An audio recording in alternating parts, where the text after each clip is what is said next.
Hello and welcome to HiCAD Short Clip. This video is about the redesigns and enhancements of the ICNet in the area of the HiCAD Constraint Manager. I would like to begin with the Sketch HCM.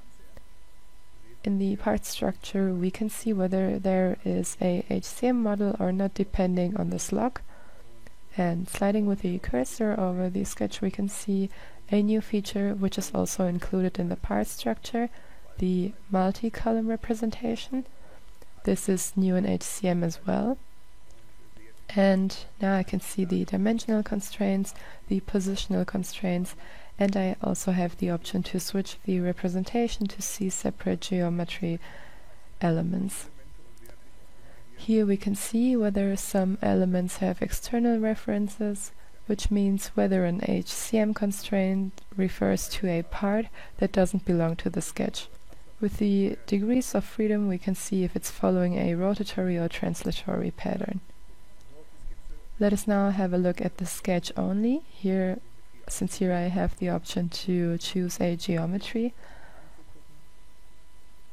For example, I can show the constraints of the straight line only.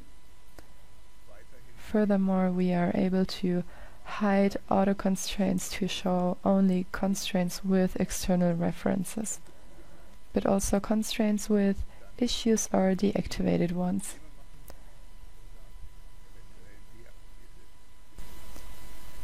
As this information is also available in the assembly HCM, we can either look at the geometry or the constraints, whereas the constraints look similar to what we have seen in previously in the sketch area.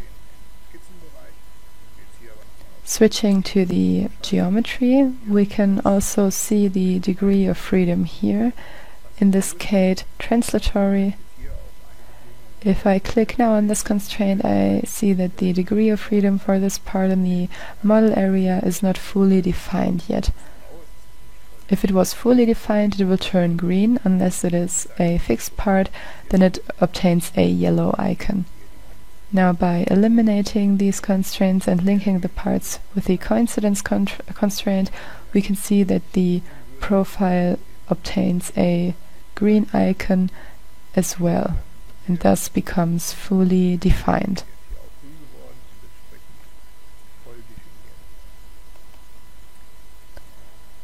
All this is equal to the Sketch HCM, where we can select the geometry and take a look at the constraints only, which include this profile.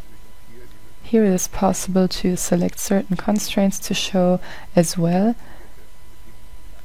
for example with issues or deactivated constraints.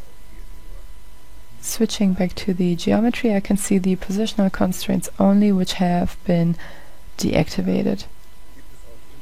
Then there is the revised context menu, where I am allowed to use functions as delete, zoom in. As we do this, we can see that the edited constraints are highlighted. We can see with the profiles that there was defined a coincidence constraint, and with all of this I have more transparency and even more options for working with HCM constraints. That's it. Thank you for watching this video. Bye!